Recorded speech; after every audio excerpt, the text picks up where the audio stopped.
কি বললাম? Joker. Joker, এই জোকারের কেলিয়ে বাঁদরের ওয়াজ কথাবার্তারা যুদ্ধ দেখলি বাঁদর পর্যন্ত এলাকা ছাড়া হয়ে যাচ্ছে। আগে এলাকায় বাঁদর ঘুরতো জানেন তো, হনুমান হনুমান। এদের ওয়াজের চোটে আর হনুমান পর্যন্ত এলাকায় ঘেঁষতেছে না, কারণ মানুষ হনুমান সব থেকে বড় হনুমান জানেন তো। এ যখন এলাকায় হনুমানগিরি করে তখন এলাকায় অরিজিনাল হনুমান আর থাকবে? কথা বলে না। আগে এলাকায় প্রচুর হনুমান আসতো না, এখন সব দেখা যাচ্ছে না। আমার মা বোনেদের একটা কথা ছিল যে এলাকায় হনুমান আসা মানে ফসল পাতি খুব ভালো হবে, মেয়েদের মশলা, এটা বুঝতে পেরেছেন তো? বলতো না বলতো না, এলাকায় হনুমান ঢুকেছে মানে ফসল পাতি এবার মনে হচ্ছে খুব ভালো হবে আল্লাহ। ওরা বলতো, ওদের মশলা তো ওই কাক ডাকলি বলে খারাপ সংবাদে হিজব দেয়, সব ওদের মশলা, যা তৈরি করে সব ওদের। মুফতি বিভাগ হচ্ছে রান্নাঘর। কথা বলে না কেন? আমি কি ভুল বলতিস নাকি? হাত থেকে থালা পড়ে গেছে, মনে হচ্ছে কুটুম টুটুম এসতে।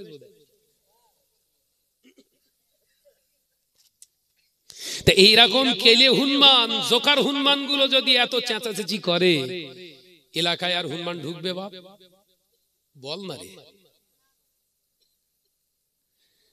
আল্লাহর ওলি, আল্লাহর মাহবুব বান্দার আওলাদদেরকে তোমরা উল্টো পাল্টা মন্তব্য করবে, আর শাহনাজ বললে খারাপ। এ কাজ জমিন তোর বাপ তৈরি করে রেখে গিয়েছিল, এরা বাঁদর। তুই কি একবার ভেবেছিস তোর বাপ তাদের হাতে বায়াত, তোর দাদু তাদের হাতে বায়াত, তাদের কাছ থেকে সবক নিয়ে কবরে ঢুকেছে, আর তুই করছিস কি আর কেলে হনুমান? আমি কি ভুল বলছি নাকি? জোরে বলে। তুই দাদা হুজুরের থেকে বেশি বুঝিস, বশির আল্লামা হুজুরের থেকে বেশি কড়া কেতাব পড়েছিস। মলি সাহেব বাস করছে বাবা, শিক্ষাই হলো জাতির মেরুদণ্ড। শোনেননি? করে না জোরে বল না। শিক্ষাই হলো জাতির মেরুদণ্ড, নারী শিক্ষা জাতি, নারী জাতিকে শিক্ষা দিতে হবে, নারী জাতিকে শিক্ষা দিতে হবে, শিক্ষা দিতে হবে, শিক্ষা দিতে হবে। দিতে দিতে দিতে দিতে স্টেজে এনে হাজির। ওরে মলি সাহেব, তোর দুনিয়া আগে না দিন আগে বল। বলছে আমাদের বিরোধিতা করছে। নারী শিক্ষা দিতে দিতে দিতে দিতে যদি মেয়ে ছেলে স্টেজে ওঠে, বিগত বছর ধরে ওয়াজ শুনে এসছেন আলেম ওলামা হুজুরদের মুখ থেকে মহিলাদের কণ্ঠস্বর পুরুষদের জন্য শোনা। ওই জোরে বলছেন না কেন? হারাম তো। এ হুজুর ওয়াজ করেছে বলো, কি জ্বালা পড়ে। এ হুজুর ওয়াজ করেছে হারাম, এখন এ হুজুর চালাচ্ছে। এই হুজুর না শয়তানেরা? কথা বলে না কেন? বললি তো শাহনাজ খারাপ। ভাই আমি কি কারোর বিরোধিতা করছি না শরিয়াতের হুকুমটা বোঝাচ্ছি? কথা বলে না তো। শরিয়াতের হুকুম বোঝাচ্ছি না কারোর বিরোধিতা করছি? শরিয়াতে এটা তো হারাম, আপনি হালাল বানাচ্ছেন। ও আচ্ছা আচ্ছা, আমার আবার বোঝার ভুল, আপনি তো আবার দাদা হুজুরের থেকে শিক্ষিত বেশি। কথা বলছেন না কেন? না না, আমার বোঝা ভুল হয়ে গেছে, আপনি তো বিরাট বড় বিদ্বান, বশির আল্লামা হুজুরের থেকে আপনি বেশি বোঝেন। আমি কি ভুল বলছি নাকি? না না, আমার বোঝা ভুল হচ্ছে। বাইজিদ বোস্তামি, জুনায়েদ বাগদাদি রহমাতুল্লাহ আলাইহির থেকে আপনার এলেম বেশি। ওনারা বিরোধিতা করলেন, মেয়েদের ওপেন বসিয়ে শিক্ষা করানো হচ্ছে শরিয়াতে হারাম। আপনি বলছেন না চলে। আপনি চালানোর চেষ্টা করছেন, আপনি চালানোর চেষ্টা করছেন পকেট বাঁচানোর জন্য না তো, এই ইসলামের জন্য না পকেটের জন্য।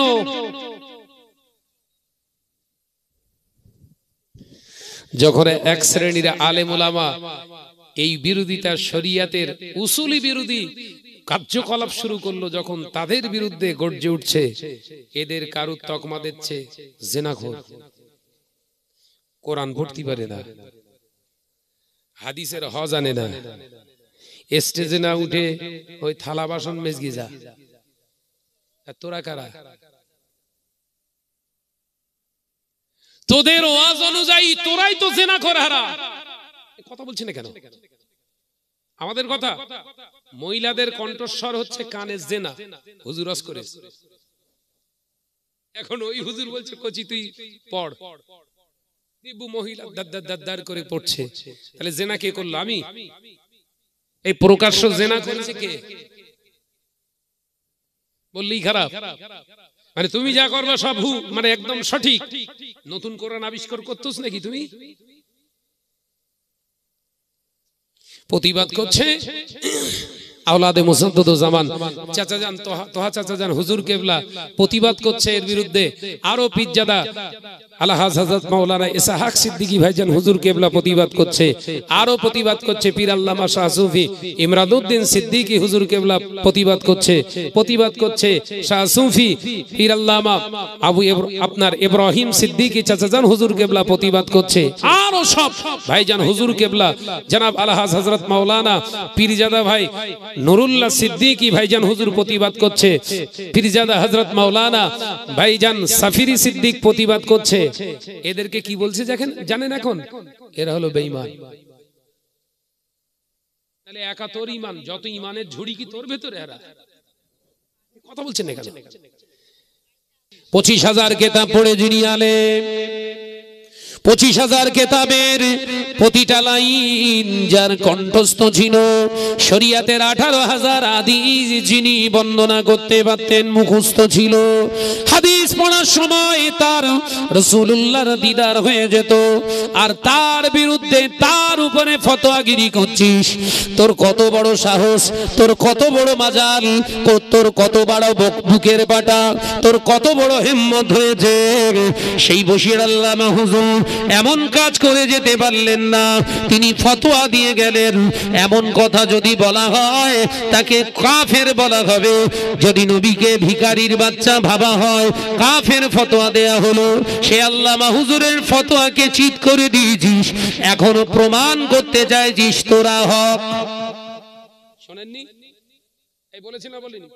ফুরফুরার কোন ভাইজান হুজুর কেবলাদের কাছ থেকে এরকম কথা শুনেছেন কোনদিন? নবীর গুস্তাকি শুনেছেন? বরঞ্চ তারা আবেগপ্রবণ হয়ে এমন কিছু কিছু কথা বলে ফেলে যেগুলো শুনলে মানুষ অবাক হয়ে যায়।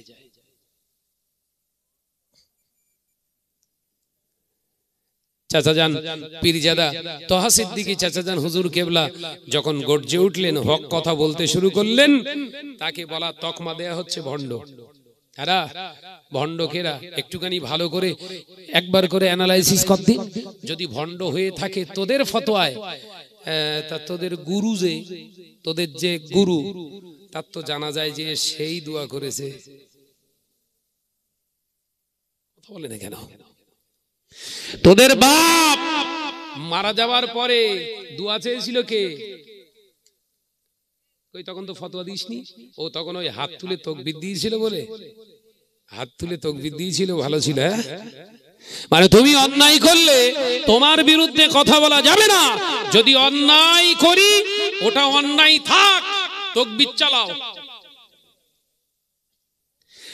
নওজওয়ানেরা, যুবকেরা, ছেলেরা, বাচ্চারা, পর্দানশীনা মা ও বোনেরা, শুনে রেখে দিন, জেনে রেখে দিন।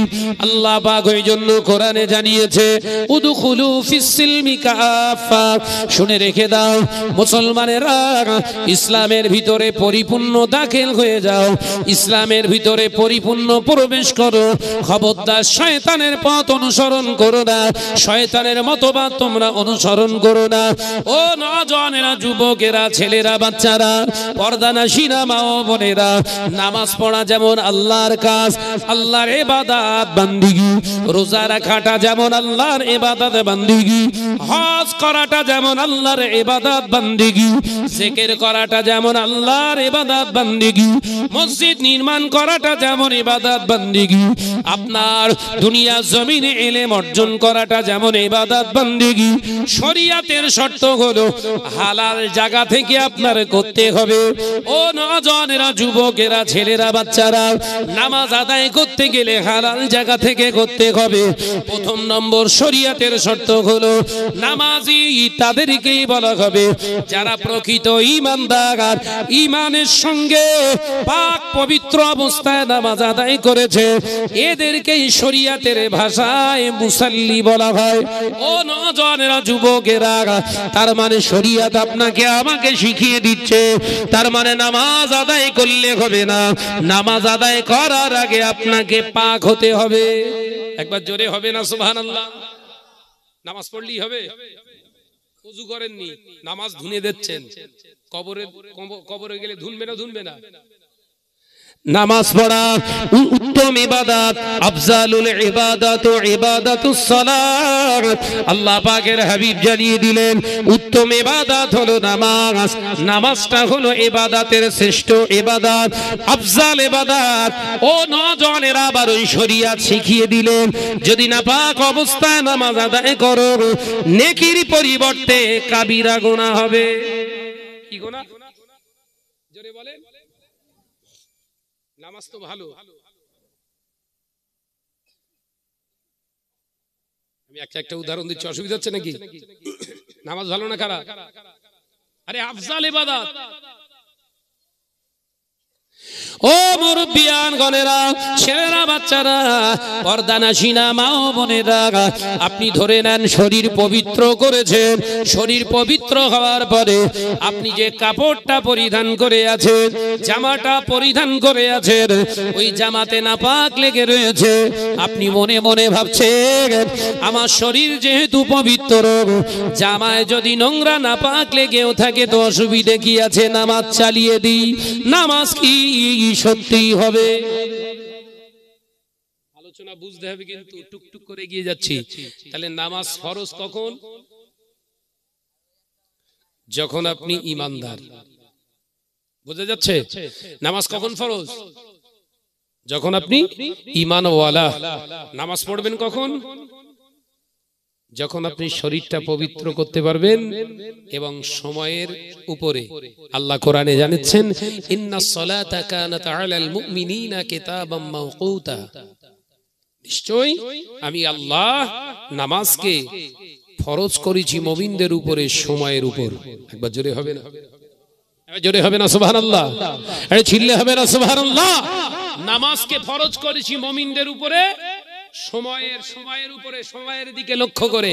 নিশ্চয় নামাজকে ফরজ করা হয়েছে সময়ের উপরে, মুমিনদের উপরে।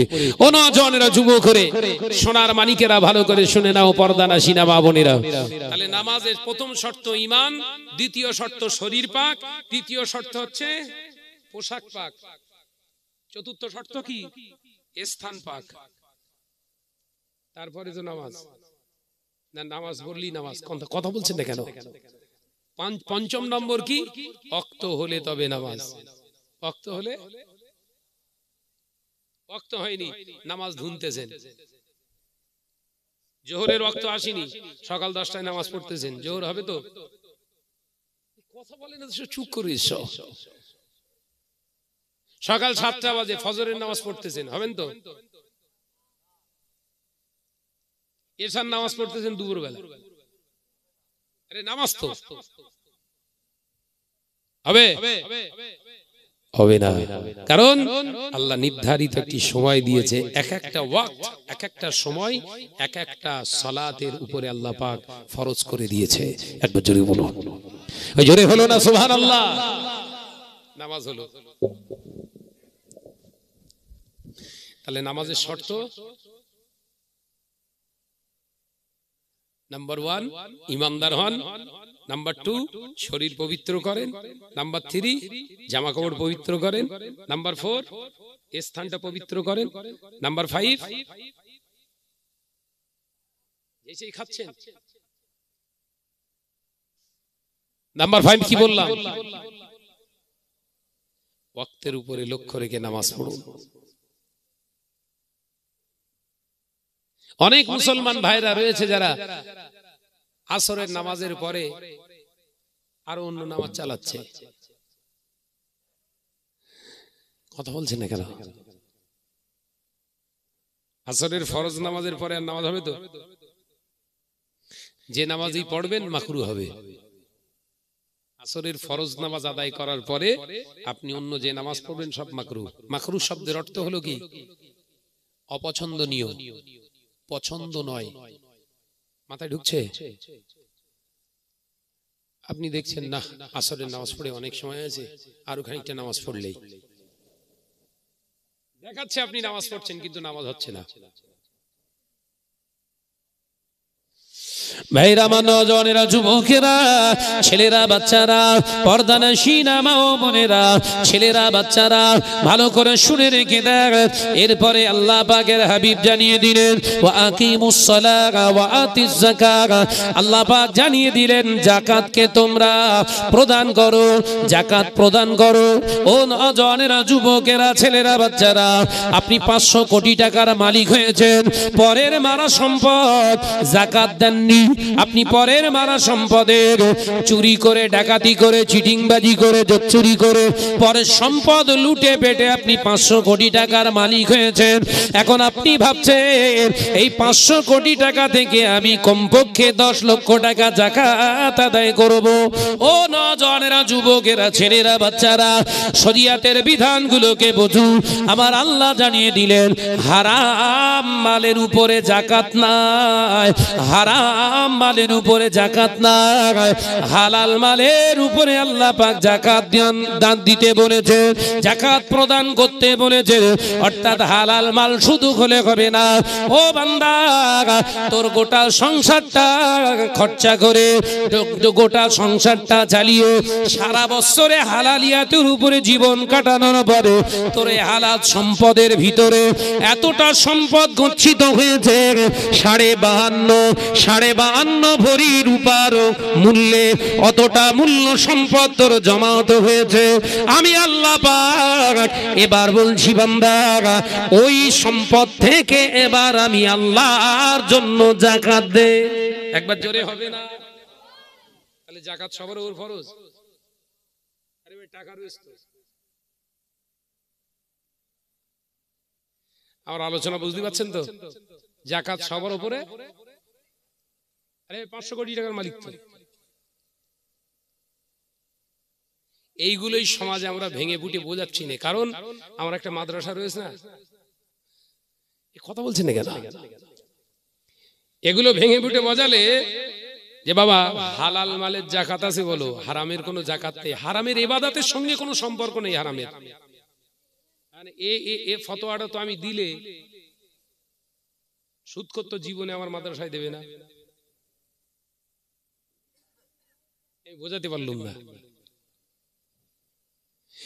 এই ফতোয়া যখন এই শরিয়াতের আসল চেহারাটা আপনার সামনে পরিবেশন করব, আপনি ধরে নেন আপনি 100 কোটি টাকা নয় 2 কোটি টাকার মালিক, কিন্তু সব হারাম, হারামি ভাবে ইনকাম করেছেন, সেই হারামের টাকা আপনার কাছে গচ্ছিত আছে।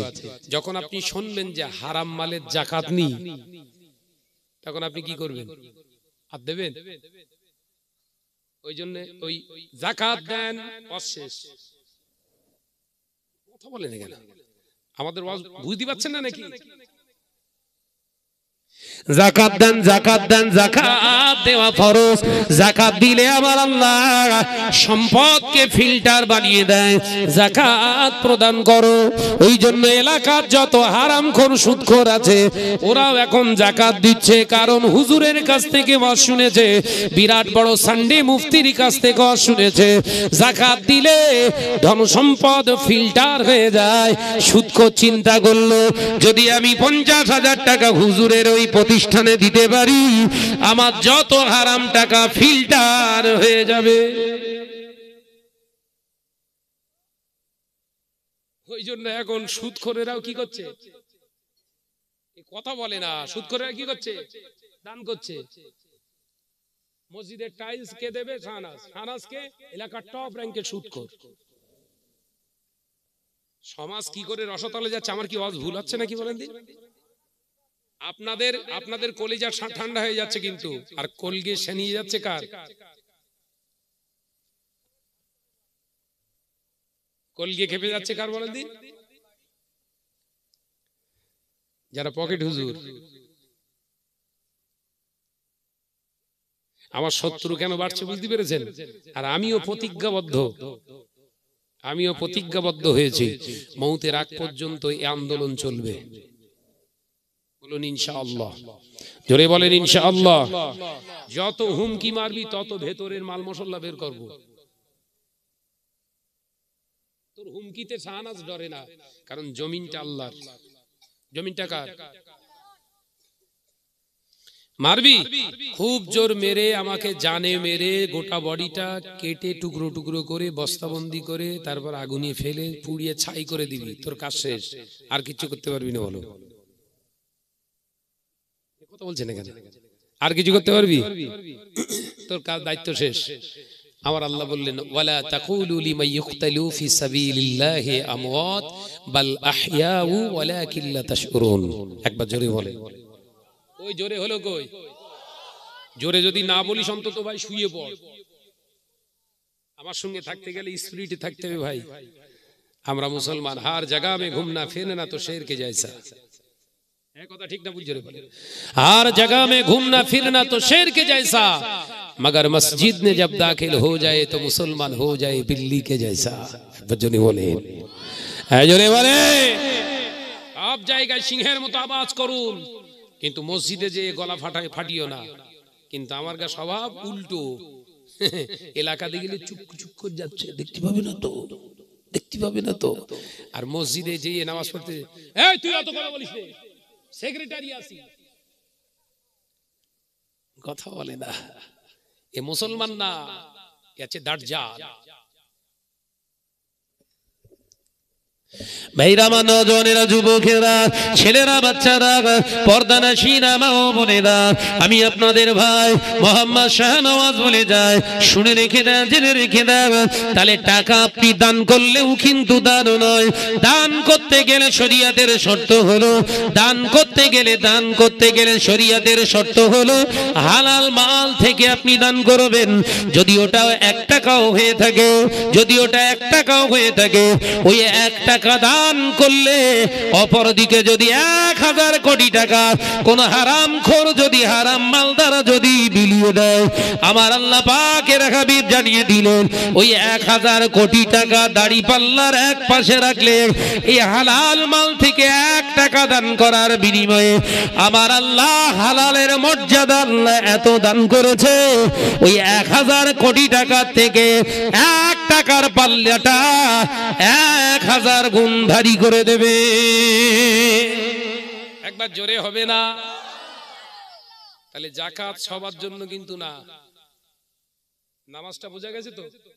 এবার যাকাতটা বুঝতে পেরেছেন না? যাকাত বুঝতে পেরেছেন তো নাকি? যদি কেউ এলাকায় এরকম ভাবে যে আমি বিরাট টাকার মালিক, আমার টাকা যেভাবেই হোক ইনকাম করেছি, টাকা তো আমার যাকাত দিতে হবে না। শরিয়তকে জিজ্ঞাসা করুন, আর আপনি শরিয়তকে বলুন, কোরআনকে হাদিসকে বলুন, হে আল্লাহর কোরআন, আমি মানুষের কাছ থেকে কেড়ে হক ফাঁকি দিয়ে টাকা ইনকাম করেছি, আমার কাছে কি যাকাত ফরজ হয়েছে? আমার উপর কি যাকাত ফরজ? কোরআন বলে দেবে না। 1 টাকা তো যাকাত না, তুই কুরবানিও দিতে পারবি না, কথা বলে না। আর এখন হারামখোর গুলো সব থেকে উঁচু উঁচু গরুগুলো এনে কুরবানি দিচ্ছে। এই কথা ঠিক না ভুল জোরে বলে? এলাকার টপ র‍্যাঙ্কের হারামখোর শুধু না, বেনামাজি গুলো, ওরগা গরু আবার সব থেকে উঁচু বেশি, কথা বলে না। আল্লাহ কোরআনে জানিয়ে দিয়েছে, ফাসাল্লি লিরাব্বিকা ওয়ানহার। আমি আল্লাহ পাক জানিয়ে দিলাম, নামাজ আপনি আদায় করুন, নামাজ আপনি পড়ুন, ওয়ানহার, এবং আমার রাস্তায় কুরবানি করুন। একবার জোরে হবে না? একবার জোরে হবে না? তাহলে নামাজ আগে, তারপরে কুরবানি নাকি? কথা বলে না। আল্লাহ কাদের উপরে কুরবানি আপনার ওয়াজিব করেছে? নামাজি, মালদার, সাহেব নেসাব যারা, এদের উপরে আল্লাহ কুরবানি ওয়াজিব করেছে। কিন্তু এখন কুরবানি দিচ্ছে কারা?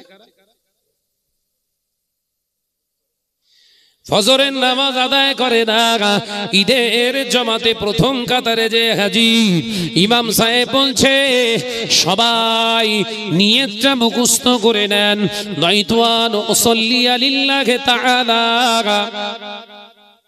মা সিত্তাতে তাকবীরাতে, এই তো নাকি ঈদুল ফিতর হলে, ঈদুল আজহা হলে পড়ে না, জোরে বলেন না, যে 6 তাকবীরের সহ কি নামাজ? ওয়াজিব নামাজ, ফজরের ফরজ নামাজ পড়িনি। কত রাগ হচ্ছে নাকি? হলেও কিচ্ছু করার নেই, দাওয়াত দেওয়া বন্ধ কর। আরে ওই মোল্লা কেলে মোল্লার সঙ্গে হাত মেলা, শাহনাজের এলাকায় দাওয়াত দেওয়া বন্ধ কর, নইলে আসলি কিন্তু পোড় খুলে দেবে সবার। কথা ঠিক না ভুল জোরে বলেন? ওরে দাওয়াত কর বেশি বেশি। ও কোরআন হাদিস বলছে তোরে বউরে স্টেজে তুলবে, ওর ক্ষমতা আছে। তোর ঘরের যুবতী মেয়েটা ওর স্টেজে তুলবে, ওর ক্ষমতা আছে, ওর মশলার জোর খুব। আমার ভাই সব মশলা নি। এ নজনেরা, যুবকেরা, ছেলেরা, বাচ্চারা, পর্দানাশীনা মা ও বোনেরা, শুনে রেখে দিন, জেনে রেখে দিন, শুনে রেখে দেন, জেনে রেখে দেন। আল্লাহ পাক আল্লাহ তাআলা ওই বান্দার উপরে আল্লাহ যাকাত ফরজ করে দিয়েছে। যে বান্দার উপরে যাকাত ফরজ করে দিয়েছে, ওই বান্দার উপরে আল্লাহ কুরবানিটাও ওয়াজিব করেছে। ও নজনেরা, যুবকেরা, ছেলেরা, বাচ্চারা, তার হালাল মালদার যিনি, এই হালাল মালদার যিনি, এই ব্যক্তিটায় যাকাত আদায় করতে পারে। আর দুনিয়ার যত হারামখোর হারাম মালদার আছে, এরা যদি কোটি কোটি টাকাও দান করে যায়, এরা কোটি কোটি টাকাও যদি বিলিয়ে দেয়, এরা যদি হাজার হাজার মাদ্রাসা চালায়, এরা যদি হাজার হাজার মসজিদ নির্মাণ করে, এদের আল্লাহর দরবারে একটা কানা কড়িও পৌঁছাবে না। এটা হচ্ছে শরীয়তের ফয়সালা। দুটো হলো। তৃতীয় নম্বর, আল্লাহ নবী জানিয়ে দিয়েছে, ও বাবা সাহাবীরা, রোজা আমার আল্লাহ পাক আল্লাহ তাআলা তোমাদের উপরে ফরজ করে দিয়েছে। আল্লাহ কোরআনে জানিয়ে দিয়েছে, ইয়া আইয়ুহাল্লাযীনা আমানু কুতিবা আলাইকুমুস সিয়াম কামা কুতিবা আলাল্লাযীনা মিন ক্বাবলিকুম লাআল্লাকুম তাত্তাকুন। আমার আল্লাহ পাক জানিয়ে দিলেন, ও আমার বিশ্বাসী সম্প্রদায় বান্দারা, আল্লাহ পাক আল্লাহ তাআলা তোমাদের উপরে সিয়ামকে, রোজাকে ফরজ করে দিয়েছে। যেমন পূর্বের উম্মতদের নবী আলাইহিস সালামের উম্মতের উপর রোজা ফরজ ছিল। ও বাবাজিরা, আমার আল্লাহ পাক জানিয়ে দিলেন, এই রোজা, ওরে বান্দা বান্দারা, শুনে রেখে দে, জেনে রেখে দে, নিশ্চয়ই মুত্তাকিনদের জন্য এমন একটা ইবাদত, এই রোজা ব্রত পালন করার কারণে আত্মশুদ্ধ হয়, আত্মার খোরাকের, আত্মার ইমানি জ্যোতির জায়গাটা তৈরি হয়ে যায়। আমি আল্লাহ পাক আত্মা পরিশুদ্ধতার জন্য, তোর আত্মাকে খারাপ অন্তরটাকে বিশুদ্ধ বানানোর জন্য আমি আল্লাহ পাক রোজাকে তোর উপরে দান করেছি। জোরে বলুন সুবহানাল্লাহ। এখন আপনি রোজা রেখে দিয়েছেন, এই ওয়াজ বুঝতে হবে। বলো 13 ঘন্টা রোজা রেখেছেন, চাচা চাচির মুখ শুকনে যেন পুরো একদম পুরো কিসমিস হয়ে গেছে। 13 ঘন্টা রোজা, কথা বুঝতে পারছেন না? আর এলাকায়, আপনাদের এলাকায়, রঘুনাথপুর এলাকায় মাশাআল্লাহ মসজিদে ইফতারের ব্যবস্থা হয় না? কথা বলে না হয়। আর সেই চেন্নাইয়ের সেই লম্বা লম্বা তরমুজ কেটে আমি এক একটা সিল্ক এক একজনের সামনে লাল টকটকে তরমুজ, মিশ্রির মতো মিষ্টি, ওই মাল সব সামনে পিস সাজিয়ে রেখেছে। সব মসজিদে 50-60 জন, 150 জন, 200 জন, সব যে দোয়া যাচ্ছে। ইফতারের আর 10 মিনিট বাকি, তার আগে দোয়া হয়তো নাকি। এবার ঘা পড়বেন কি সর্বনাশ হবেন তা ঠিক নেই। সামনে তরমুজ, আবার তার সঙ্গে আজোয়া খেজুর। রাসূল খেতে পছন্দ করতেন আজোয়া খেজুর, তার সঙ্গে ও নজনেরা কলমি খেজুর দিয়েছে, মারিয়াম দিয়েছে। 1 পিস আজোয়া, 1 পিস কলমি, আর একটা হলো মারিয়াম। 3 রকমের খেজুর দিয়েছে। চাচা সামনে তরমুজ আর খোরমা নিয়ে দোয়া করছে, আল্লাহ কবুল করুন, কবুল করুন। চাচার টার্গেট, গলা যা শুকিয়ে আছে, প্রথম কাপড় কিন্তু তরমুজে ঝাড়বো। প্রথম কামড় কোথায়? ইমাম সাহেব দোয়া করছে, আল্লাহ কবুল করুন। চাচেরাম দেখতেছে, আল্লাহুম্মা আমিন। তার মানে তাড়াতাড়ি শেষ কর। ও নজনেরা, যুবকেরা, ছেলেরা, বাচ্চারা, পর্দানশীনা মা ও বোনেরা, শুনে রেখে দিন, জেনে রেখে দিন, ওই ইফতার দেনেওয়ালাটা যদি হারাম মালদার হয়, ওই ইফতার দেনেওয়ালাটা যদি সুদখোর হয়, ওই ইফতার দেনেওয়ালাটা যদি মহিলা সমিতির সদস্য হয়, ওই ইফতার দেনেওয়ালাটা যদি বন্ধন গ্রুপের এজেন্ট হয়, ওর ইফতারটা বিসমিল্লাহি ওয়ালা বারাকাতিল্লাহ বলে মুখে তোলার সাথে সাথে বেঈমান হয়ে যাবি। জোরে বলুন নাউজুবিল্লাহ। শত্রু বেড়ে গেল না কমে গেল? আলোচনা অসুবিধা হচ্ছে বাপ? না না, কাহিনী টাইনি ধরবো? এদিকে যত যাবো শুধু শুধু নিষেধ।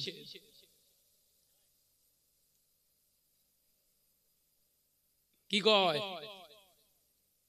ওরে জড়িয়ে বল, সোনার মানিক জড়িয়ে বল।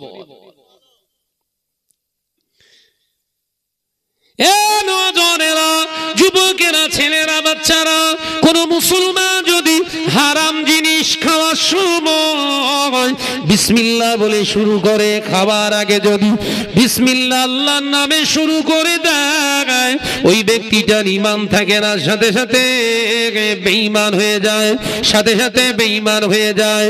এ নজনেরা, মুরব্বিয়ানগণেরা, তাহলে 13 ঘন্টা ধরে যদি তুই রোজা রাখিস আর তোর ইফতার খাওয়ার কারণে যদি ঈমান চলে যায়, তোর রোজাটা কি আল্লাহর দরবারে হয়েছে?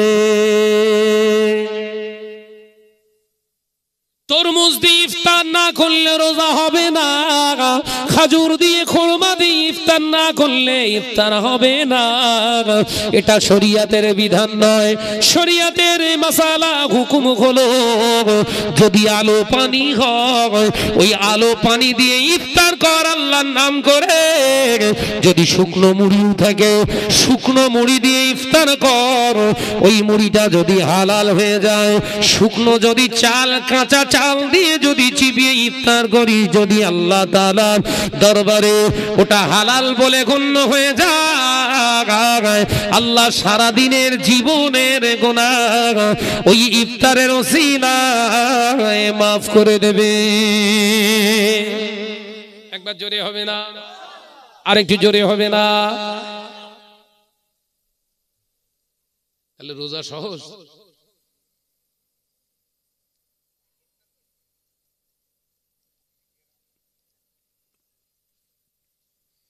রমজান মাস আসলে সব ইফতারের চাট টাঙিয়ে দেয়, তাই না? কথা বলেন এখানে।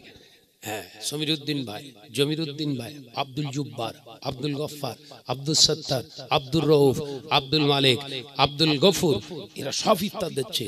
খুঁজে খুঁজে দেখি 95% সব হারামখোর। আমি ভুল বলতিস নাকি? মসজিদে যে ইফতার করতে হবে এটা শরীয়তের বিধান না। মসজিদে যে ইফতার করতে হবে এটা শরীয়তের হুকুম না। শরীয়তের হুকুম ইফতার করুন, বাড়ি হলেও করুন, মসজিদে হলেও করুন। সওয়াব যদি বেশি ফজিলত নিতে চান, হালাল খাবার খান। কথা বোঝাতে পারলাম না? কিন্তু আমাদের ওয়াজ কোন পর্যন্ত হয়েছে? বাবা, ইফতার, রোজদারদের ইফতার খাওয়ানো বিরাট নেকির কাজ। এই পর্যন্ত ওয়াজ শেষ হয়ে গেছে না? কথা বলেন কেন? আমি কি ভুল বলতিস নাকি? ইমাম সাহেব বলুন, হুজুর বলুন, আলেম বলুন, স্টেজে যে ওয়াজ করে বাবা, মাহে রমজান, মাহে রমজান বরকতের মাস, আল্লাহ বরকত দিয়েছে, ঢেলে দিয়েছে আমার আল্লাহ বেগায়রে হিসাব, কোনো হিসাব নেই, বিনা হিসাবে আমার আল্লাহ ফুরন্ত রহমত ঢেলে দেয়, রহমতের দরজা খুলে দেয়। এক একটা রোজা রাখলে আল্লাহ পাকের দরবারে 60টা রোজা রাখার সওয়াব আল্লাহ লিখে দেন। ও আল্লাহর বান্দারা রোজা রাখো, আর পাশে পাশে রোজদারকে খেতে দিলে আল্লাহ রোজদারের রোজা রাখলে যে সওয়াব, সেই সওয়াব সেই রোজদারের ইফতার করানেওয়ালাকে আল্লাহ দান করে দেয়। ইফতার দিন কে দেবে দেন? আল্লাহর বান্দা কে আছেন বলুন? প্রথম দিন, দ্বিতীয় দিন, তৃতীয় দিন, চতুর্থ দিন, পঞ্চম দিন, ষষ্ঠ দিন, সপ্তম দিন, অষ্টম দিন, নবম দিন, দশম দিন, এই 10 দিনের ইফতার কে কে দেবেন? হাত তুলুন। প্রথম রহমতের 10টা রোজা, রহমতের 10টা রোজা, মাগফিরাতের 10টা রোজা, আর নাজাতের 10টা বাকি রোজা। কে রহমতের জন্য দান করবেন? সর্বপ্রথম যিনি হাত ওঠালেন এলাকার টপ র্যাঙ্কের লটারি খোর। রহমত ধরার জন্য তো কত বলে না তো। কিন্তু আজ যদি আমাদের হতো বাবাজিরা, যদি ইফতার দেওয়ার ইচ্ছা থাকে, সওয়াব যদি কামাই ধনার ইচ্ছা থাকে, সওয়াব যদি নেওয়ার ইচ্ছা থাকে, নেকি যদি কামাই করার ইচ্ছা থাকে, বাবা হালাল মাল থেকে ইফতার দেবে কে কে? আল্লাহর রাস্তে হাত তুলুন। এইটা তো কমপ্লিট হজ। কথা বলছেন না কেন? এটাই তো কমপ্লিট হজ। কিন্তু ওয়াজ ঘুরে কোন দিকে চলে গেছে? বড়ালির দিক ঘুরে উই গিয়ে সেই ইয়ে থেকে ঠেলে উঠে গেছে।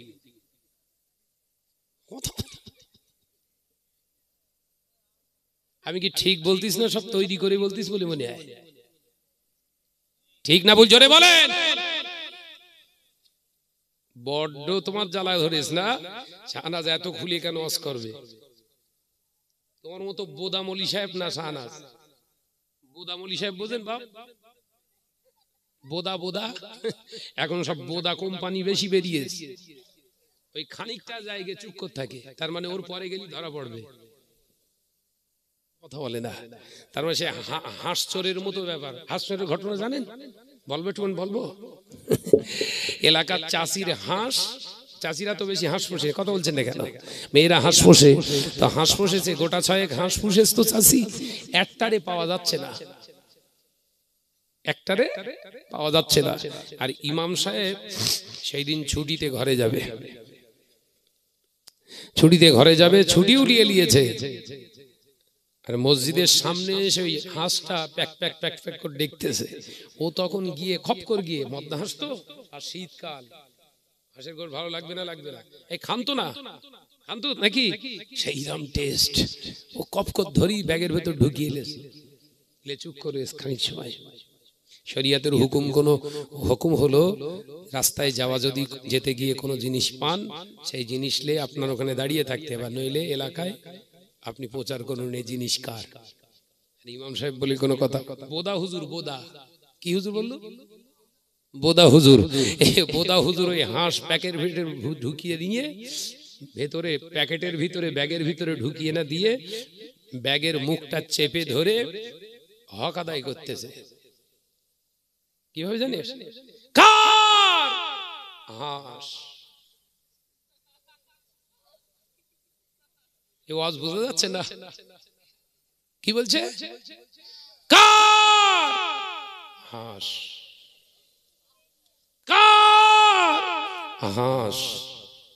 আমি বলছি ইমাম সাহেব এরকম করতেছ কেন? কি পাগল হয়ে গেছে বোধহয়, ঘর যাবে ওদের এরম করতে। যার হাঁস তার সামনে দাঁড়িয়ে এরম করছে, ভাই জীবনে বুঝতে পারবে যে ওরা ওর ভেতরে হাঁস। তা কিছু বোদা, বোদা কি বললো? কিছু বোদা মলি সাহেব বেরিয়েছে, কিছু কেলে বেরিয়েছে, কিছু জোকার বেরিয়েছে। শরিয়াতের হুকুমগুলো মানুষকে সঠিকভাবে মূল্যায়ন করে উপস্থাপন করে না। ও না জানেরা, যুবকেরা, ছেলেরা, বাচ্চারা, পর্দানাশীরা, মা ও বোনেরা, আলোচনা বুঝুন। তাহলে আপনি ইফতার দিতে পারবেন না, আপনি রমজানে রোজায় ইফতার করতে পারবেন না। যে কোনো খাবার আপনার সামনে এসে গেছে, আপনি জানেন না, ইফতারটা আপনার জন্য বৈধ হয়ে যায়। কিন্তু জেনে রেখে দেন, শুনে রেখে দেন, এলাকার মানুষ যখন ইফতার দিচ্ছে, আপনার স্বচক্ষে দেখা ইফতারটা ওই ব্যক্তি দিয়েছে, আর ওই ব্যক্তিটার বউটা যথারীতি বন্ধন গ্রুপের সঙ্গে জড়িত আছে, ওই ব্যক্তির দেওয়া টাকায় ইফতার করা আপনার জন্য হারাম। কালকে আমার সাবরাসানি হবে, আড়ালে যারা রয়েছে না গেল গিয়ে পাথর পেড়ে দিচ্ছে, দেখবি দে আল্লাহ বহু মলি সাহেব মরে, এ মরবে কবে? আমার মা বোনরা সব দুয়া চায় আমার জন্য, চা চা তাড়াতাড়ি চা দিন, কবুল হোক তোর গা দুয়া। ভালো লাগে না, আরো কঠিন দিন আসছে। আল্লাহ নবী জানিয়েছিলেন বাবা সাহাবীরা, এমন একটা দিন আসবে, সময় আসবে, ইমানদারেরা ইমানকে বাঁচানোর জন্য এলাকা ছেড়ে পরিত্যাগ করে কেউ জঙ্গলে পালিয়ে যাবে, এলাকা থেকে পলাতক করে কেউ পাহাড়ের গুহায় অবস্থান করবে। ও আমার সাহাবীরা, ফিতনা এত পরিমাণে সমাজে ছুটে যাবে, এত পরিমাণে ফিতনা দৌড়াবে, দাঁড়ানো মানুষের থেকে চলমান মানুষ থেকে দাঁড়ানো মানুষটা উত্তম হয়ে যাবে। সকালবেলা ইমানদার হবে, দুপুর হতে না হতে ইমানদারটা বেঈমান হয়ে যাবে, আবার দুপুর বেলা ইমান আনবে, সন্ধ্যা হওয়ার আগে ব্যক্তিটা বেঈমান হয়ে যাবে, এমনকি বেঈমান থেকে কাফেরে রূপান্তরিত হয়ে যাবে।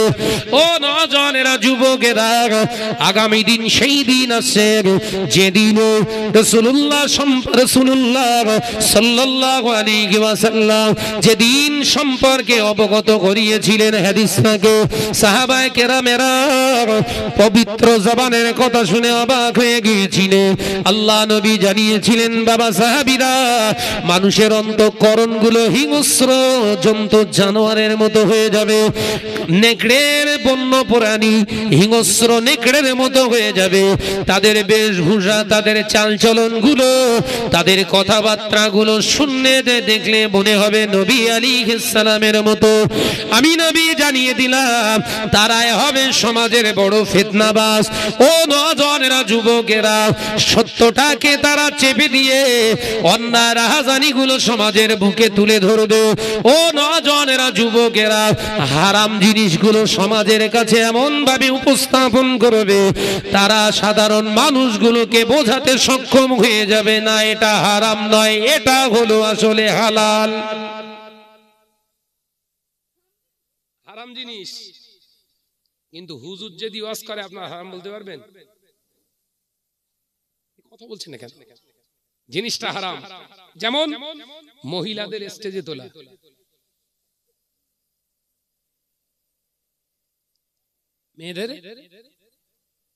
মেয়েদের জোরে বলেন, স্টেজ মেম্বার, এই মেম্বারের উপরে মহিলাদের তুলে কথা বলানো হচ্ছে শরীয়তে হারাম।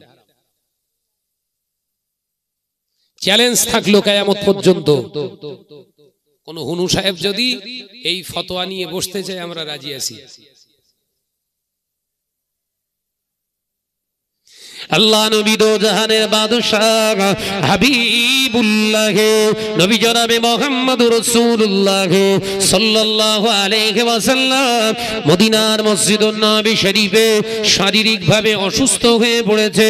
সাহাবায়ে কেরামেরা আল্লাহ নবীর সামনে প্রস্তাব আনলেন, ইয়া রাসূলুল্লাহ, হাবিবাল্লাহ, হুজুর আপনার অবর্তমানে, আপনার অনুপস্থিতিতে আমরা আপনার জায়গায় আম্মা জান আয়েশাকে দেখতে যায়। প্রস্তাবটা ভালো না খারাপ? এই কথা বলছেন না কেন? প্রস্তাবটা ভালো না খারাপ? নবী আমার দিন ও দুনিয়ার বাদশাহ হাবিবুল্লাহ নবী জনাবে মুহাম্মদুর রাসূলুল্লাহ সাল্লাল্লাহু আলাইহি ওয়াসাল্লাম বললেন, সাহাবায়ে কেরামদের লক্ষ্য করে, খামোশ, এই আমার সাহাবীরা, যেটা জবান দিয়ে বলেছো আর বলতে যেও না। যেদিনে দেখবে পুরুষের জায়গায়, পুরুষের মেম্বারে নারীরা উঠে কথা বলছে আর পুরুষেরা স্তব্ধ হয়ে শুনছে, জানবে আল্লাহ গজব নাযিল হবে।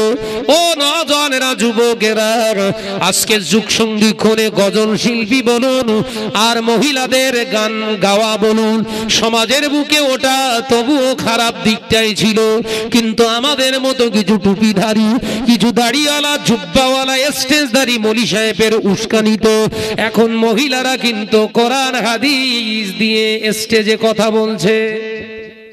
কথা বলছেন না কেন? এই উস্কানি দিচ্ছে কারা? আপনাদের মতো সাধারণ মানুষ। তাহলে মৌলী সাহেব শুধু হলি হবে? মৌলী সাহেব হলি হবে? মৌলী সাহেব ছিলেন তো শাহ সুফি আব্দুল জলিল সাহেব রহমাতুল্লাহ আলাইহ।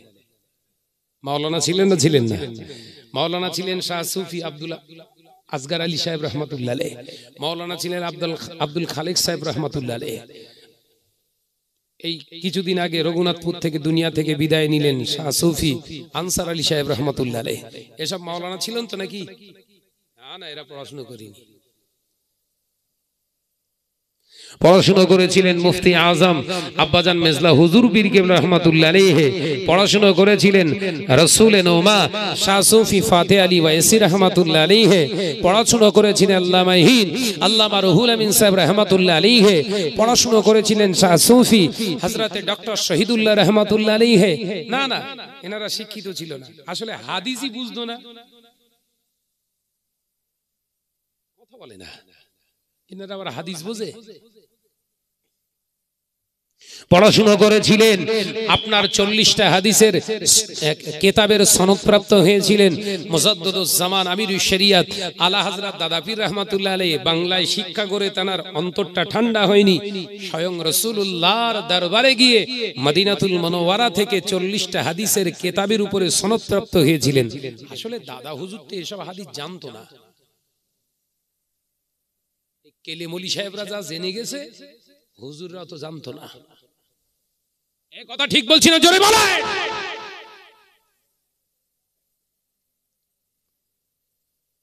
একটা হাদিস পড়লি 6 জায়গায় ভুল। কথা বলছেন না কেন? শাহনাজ একটা কোরআনের আয়াত ভুল পড়েছে। ভুল বলতে কি মিস্টেক, ওগুলো কি বলা হয়? মিস্টেক। পড়তে গেলে স্লিপ অফ টান হতেই পারে, জেদ জবর পেশ। কোন একটা জায়গা থেকে মুতাসাওয়া লেগে ছেড়ে যায়, একটা শব্দ ছেড়ে যায়, সেগুলোকে নিয়ে আম সত্তর তৈরি করে প্রচার করতে, বিক্রি করতে, আম সত্তর খাও। শাহনাজ কোরআন পড়তে পারে না। ছেলেরাও তো এখন চালাক, কথা বুঝতে যাচ্ছেন না? তাহলে শাহনাজ ভাই, বহু আলেম ওলামা চিন্তা করছে শাহনাজ ভাই তো এটা তো মিস্টেক হয়েছে, ভুল তো না, কারণ উনি আবার লাইভে এসে সেটা উইথড্র করছে, তাহলে তো ভুল তো বলা যায় না। আচ্ছা ঠিক আছে, এরা ভালো পড়ে তাই তো, একটু ভালো করে শুনি। ভালো কারি সাহেব হাফেজ সাহেবরা এবার শোনা স্টার্ট করেছে। সে হুজুর যা পড়তে, যে শয়তান পর্যন্ত শুয়ে পড়তে। কথা বুঝাচ্ছেন না? হুজুরির পড়ার যুদ্ধ দেখে শয়তান এবার টান টান হয়ে শুয়ে পড়েছে। এবার হুজুরির যেই ভুল প্রচার হচ্ছে, তখন হুজুরির কিছু চাটা রয়েছে না, একটা হুজুরির চাটা থাকে না, সেই চাটারা বলছে একটু আধটু হয়। শাহনাজের বেলা ভুল, আর ওনার বেলা বলে না কথা, একটু আধটু হতেই পারে, স্লিপ অফ টান। এগুলো মানুষের চরিত্র বলে মনে হয়। কথা বলছেন না কেন? বিচার যদি করতে হয়, বিচারের মতো বিচার করুন। হযরতে ফারুক আযম ওমর রাদিয়াল্লাহু তাআলা আনহুর মতো বিচারক হয়ে যান। হযরতে ওমর রাদিয়াল্লাহু তাআলা আনহুর দরবারে আসলেন একজন মহিলা, ইয়া আমিরুল মুমিনিন খলিফাতুল মুসলিমিন, ও হযরতে ফারুক আযম, আমাদের খলিফা, আপনার কাছে একটা জিনিস জানতে চাই। এই মদিনার জমিনে, মক্কার জমিনে কি আল্লাহর জমিনে কি কোরআনের বিধান নাই, আইন নাই? আল্লাহর কোরআনের আইন কি শেষ হয়ে গেছে? হযরতে ফারুক আযম ওমর রাদিয়াল্লাহু তাআলা আনহুকে বললেন, পর্দার আড়াল থেকে ওই নারীকে হযরতে ওমর জিজ্ঞাসা করলেন, মা, আল্লাহর কোরআন আছে, আইনও আছে, এ কথা আপনি কেন বলছেন? ও ফারুক আযম, ওমর ইবনুল খাত্তাব আমাদের খলিফা, শুনুন, রাস্তা দিয়ে রাত দিন 24 ঘন্টা একজন মহিলা যে কোনো সময় পাস হতে পারে। তার দিকে খারাপ দৃষ্টিতে তাকালে তার শাস্তিটা কি হবে বলুন? তার দিকে খারাপ ইঙ্গিত করলে তার শাস্তিটাকে কি হওয়ার দরকার বলুন? হযরতে ফারুক আযম বললেন, শুনে রেখে রেখে দিন, জেনে রেখে দিন, রাস্তা দিয়ে রাত দিন 24 ঘন্টার ভিতরে একজন মহিলা স্বাধীনভাবে ঘোরাফেরা চলাফেরা করতে পারে। ওই নারীকে দেখে যদি কেউ কটূক্তি করে, খারাপ দৃষ্টিতে যদি তাকায়, সেটা যদি সাক্ষ্য প্রমাণ হয়ে যায়, কোরআনের বিধান অনুযায়ী তাকে 100 ঘাত চাবুক দিয়ে আঘাত করা হবে। ফারুকে আজমকে বললেন, আল্লাহর বান্দা, ও আমিরুল মুমিনিন, খলিফাতুল মুসলিমিন, আমি রাস্তা দিয়ে আসছিলাম, আস্তে আস্তে অমুক জায়গায় একটা জায়গায় একজন নওজোয়ান যুবক ছেলে আমার দিকে ফিরে একটু খারাপ ইঙ্গিত করলেন বোধহয়। শুধু তাই নয়, দেখে মনে হয় তিনি শরাব পান করে আছে। বিচার কাকে বলে একটু শিখেলেন। হযরতে ফারুকে আজম বললেন, ও আচ্ছা আচ্ছা, কোনখানটায় মা? নিশানাটা বলে দিলেন, জায়গাটা বলে দিলেন। হুজুর কোনো দেরি করলেন না, 4 জন সাহাবীকে পাঠিয়ে দিলেন, যাও অমুক জায়গায় একটা জওয়ান ছেলে আছে, দেখতে পেয়ে কার ছেলে, কোন বংশের ছেলে দেখার দরকার নেই। এই ভালো করে বুঝতেন নাকি? কার ছেলে, কোন বংশের ছেলে দেখার দরকার নেই, ওরে তুলে আনো। কথা বলে না। আর আমাদের এলাকার নেতাদের কাছে বিচারের কথা বলেছে, ভাই আপনার ভাইটা, ছোট ভাইটা ভাঙড় কলেজের সামনে এরকম আমার মেয়েটার দিকে উল্টো পাল্টা বললো। ও আমার ছোট ভাই, ও জওয়ান ভাই, একটার দিক হয়েছে, ধরতে গেলে হবে না। কথা ভুল বলছি নাকি? ওর পাশে দাঁড়িয়ে ছিল ওর ছেলে। কার ছেলে? ওই মেয়েটার ভাই, সেও জওয়ান। বলছে আচ্ছা ঠিক আছে, তাহলে আপনার মেয়েও তো কালকে ভাঙড় কলেজে যাবে না? হ্যাঁ যাই তো, ঠিক আছে, কালকে আমারও তো জওয়ান বয়স, আমি একটু এরকম করবেন। এখন কি বলছে বলতে মেম্বার, কি বলছে? এই ধরে বাঁধ। অন্যায় করিনি, করবো বলেছে, তার জন্য বাঁধতে হবে। আর ও অন্যায় করেছে, ওর জন্য বলছে কি একটু অর্ধেক হয়। এগুলো বিচারক নেতা না কেতা? এই কথা বলছেন না কেন? রেগে যাচ্ছেন নাকি? ভাইরা, নওজোয়ানেরা, যুবকেরা, ছেলেরা, বাচ্চারা, পর্দানাশীনা মা ও বোনেরা, ফারুকে আজম হযরত ওমর রাদিয়াল্লাহু তাআলা আনহু হুকুম করলেন, সঙ্গে সঙ্গে ওই ছেলেটাকে ধরে আনা হলো। ও নওজোয়ানেরা, যুবকেরা, কয়েদখানায় বন্দী করা হলো। হযরতে ফারুকে আজম ফজরের নামাজ আদায় করলেন। হুজুর আবার ফজরের নামাজ আদায় করে এলান করলেন, আজ ফজরের নামাজের পরে আপনারা বসে যাবেন, আপনারা অপেক্ষা করবেন, একজন আসামি ধরা পড়ে গিয়েছে, বিচার হবে। হযরতে ফারুকে আজম ওমর রাদিয়াল্লাহু তাআলা আনহু হুজুর আমার বন্দীখানায়, কয়েদখানায় এসে দেখলেন অন্য কেউ নয়, ওটা হলো নিজের একজন ছেলে, নিজের বেটা। হযরতে ফারুকে আজম নিজের ছেলের কাছে যেয়ে বললেন, এই অপরাধী, একবার গালটা হা করে জোরে নিঃশ্বাস ফেল, একবার প্রশ্বাস নে। হযরতে ফারুকে আজমের সন্তান হুজুর আমার গাল হা করে জোরে নিঃশ্বাস নিলেন। হুজুর মুখের থেকে তিনি গন্ধ নিয়ে বললেন, তোর মুখ থেকে তো শরাবেরই মতো একটা গন্ধ পাওয়া যায়, তার মানে মহিলার যে অভিযোগটা ছিল ওটা সত্য। তাই আর দেরি নয়, তৈরি হয়ে যায়, 100 ঘাত চাবুকের ঘাত ওকে খেতে হবে। একবার জোরে হবে না? জোরে বলছেন না? নিজেই শাসক, নিজেই বিচারক, 100 ঘাত। আল্লাহ নবী দো জাহানে বাদশাহ হাবিবুল্লাহ নবী জনাবে মুহাম্মদুর রাসূলুল্লাহ সাল্লাল্লাহু আলাইহি ওয়াসাল্লামের জলিল কদর সাহাবী ফারুকে আজম ওমর রাদিয়াল্লাহু তাআলা আনহু বললেন, বিচার শুরু হয়ে গেল।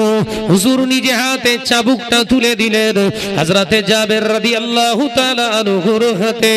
ও নবী সাহাবী ভাই যাবে, আল্লাহ আপনার গায়ে তো যতটা শক্তি দিয়েছে আল্লাহর জন্য ব্যয় করবেন না তো কার জন্য ব্যয় করবে? এই নিন হাতে চাবুক দিলাম, আল্লাহর কোরআন হুকুমকে আমল করুন, আল্লাহর হুকুমকে আমল করুন। আমার এই ছেলে দাঁড়িয়ে আছে, গুনে গুনে গুনে গুনে 100 ঘা চাবুক মারো। হযরতে ওমর রাদিয়াল্লাহু তাআলা আনহু বললেন, আমি পারলে ইচ্ছাকৃতভাবে আমি মেরে দিতে পারতাম, আমার সন্তানকে আমি গায়ে চাবুক মারতে পারতাম। আমার গায়ে আল্লাহ শক্তি দিয়েছে, আমি আপনার হাতে তুলে দিলাম। তার কারণ এই ছেলেটা তো আমার, আমি আমার ছেলের গায়ে আঘাত করব, মানুষের ভিতরে প্রশ্ন এসে যেতে পারে, মানুষের কাছে প্রশ্ন এসে যেতে পারে, ছেলে বলে হয়তো আস্তে আস্তে চাবুক দিয়ে মারছে। সুবহানাল্লাহ বললেন না? কই জোরে হলো কই?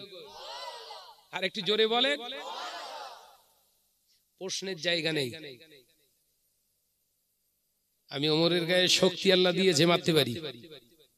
আমার গায়ের জোরে হয়তো মারলাম, কিন্তু যারা প্রেজেন্ট আছে তাদের ভিতরে হয়তো কারুর মনেই সন্দেহটা আসতে পারে, ছেলের গা বলে হয়তো আসতে মেরতেছে।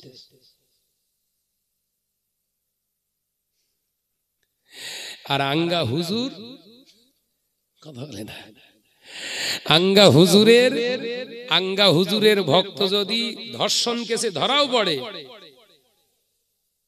কি বললো, আঙ্গা হুজুরের যদি ধর্ষণ কেসে ধরাও পড়ে, প্রমাণ সহ ধরলি, প্রমাণ পেলে 3 দিনের সাসপেন্ড,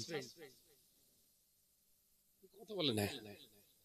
এবং এলাকায় বা সংগঠনের আঙ্গা হুজুরের ফতোয়া জারি থাকে, কারুর প্রচার করার দরকার নেই, চেপে রেখে দাও। আর শাহানাত জেনা করেছে তার প্রমাণ কিচ্ছু নেই, ওয়াল্লাহি তাল্লাহি বিল্লাহি, কারুর ক্ষমতা নেই। কে কোথাকার কে মাইকে একটুখানি বলে দেছে, সেইটা সার্টিফিকেট নিয়ে বলছে জেনা কর। আঙ্গা হুজুর কি হুজুর? এটা আমার ভাষা না, তাদের ভাষা। আমার নজনের যুবকেরা, ছেলেরা, বাচ্চারা, শরিয়াত বলছে জেনা করো না, বিয়ে করো। শরিয়াত কি বলছে? জেনা করিস না, ক্ষমতা থাকে, হিম্মত থাকে, বউ পালার ক্ষমতা থাকে, বিয়ে কর একটা। তারপরেও যদি মনটা অন্যদিকে যাওয়ার ধান্দা, জেনার দিকে মন আকৃষ্ট হয়, দ্বিতীয় বিয়ে কর। তারপরেও যদি মন অস্থির হয়, পরের মহিলার দিকে তাকাতে মন চায়, আবার একটা বিয়ে কর।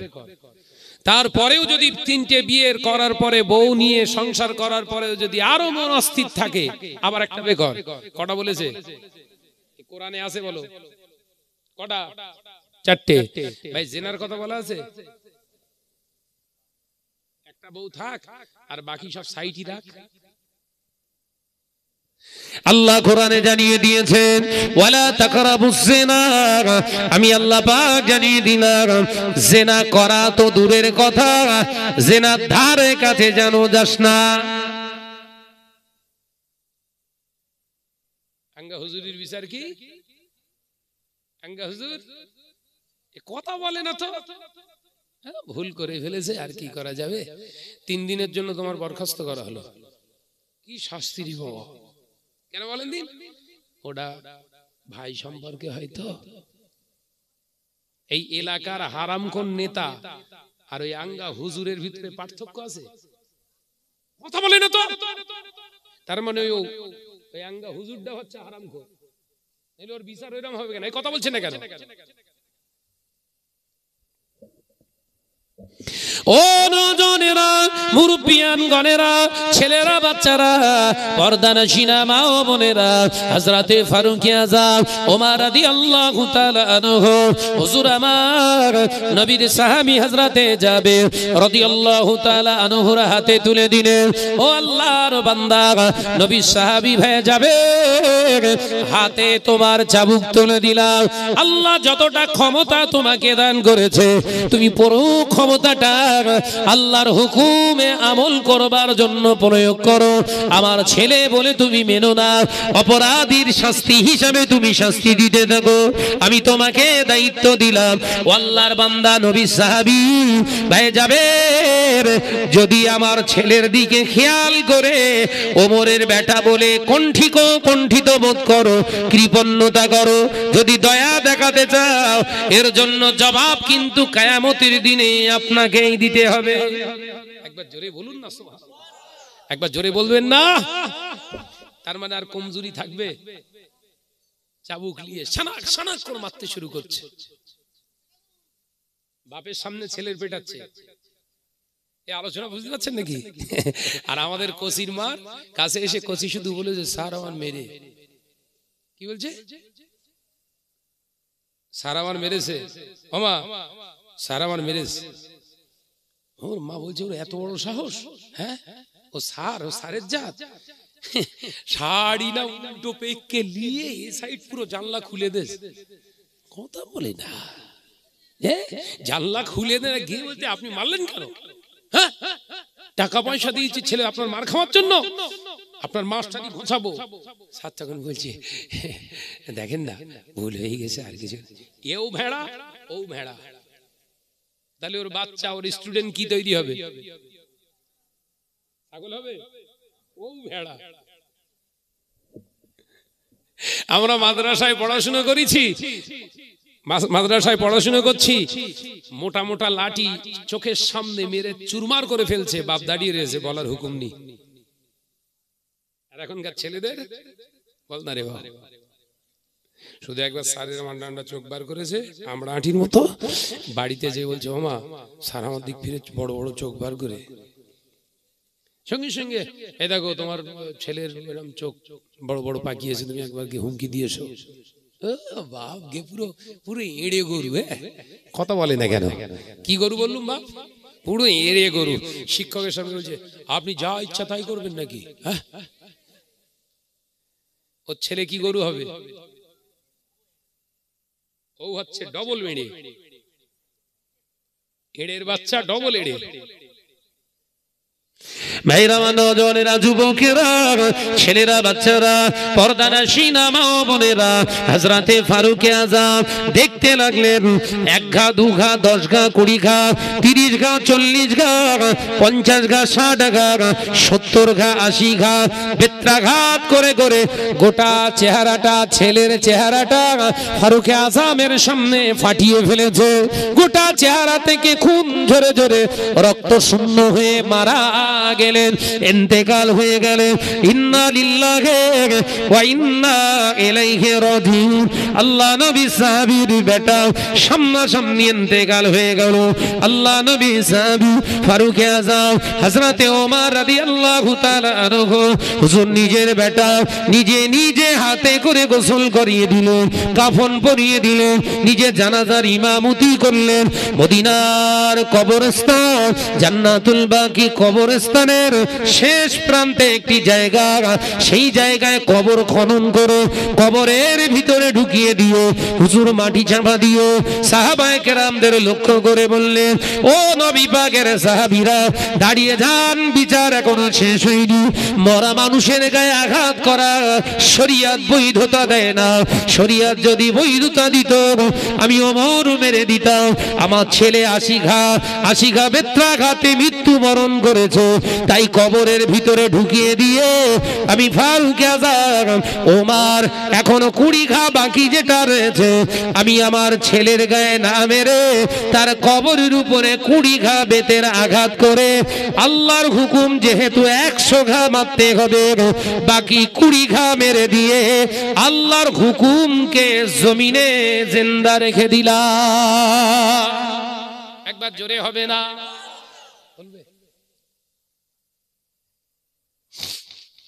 তোমরা বলছো গজল, আর গজল বললি আবার এই কেলে হুজুররা চেল্লায়, কথা বলেন কেন? আমি কি ভুল বলতি?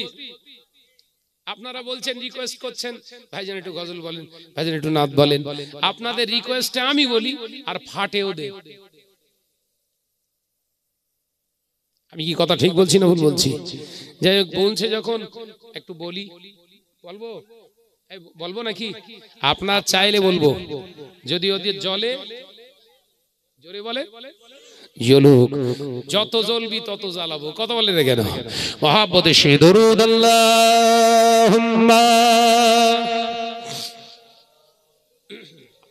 এই গজল বলবো, একটা চালিয়ায় একটু মহাব্বতের সঙ্গে ওয়া আলা আলি।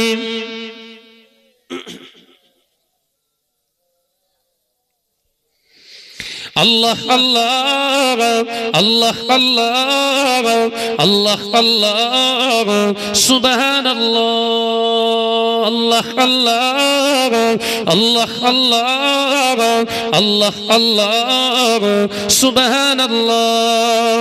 ইয়া রহমানু ইয়া রহিমু ইয়া মালিকু ইয়া কুদ্দুসু আল্লাহ আল্লাহ আল্লাহ আল্লাহ আল্লাহ আল্লাহ সুবহানাল্লাহ।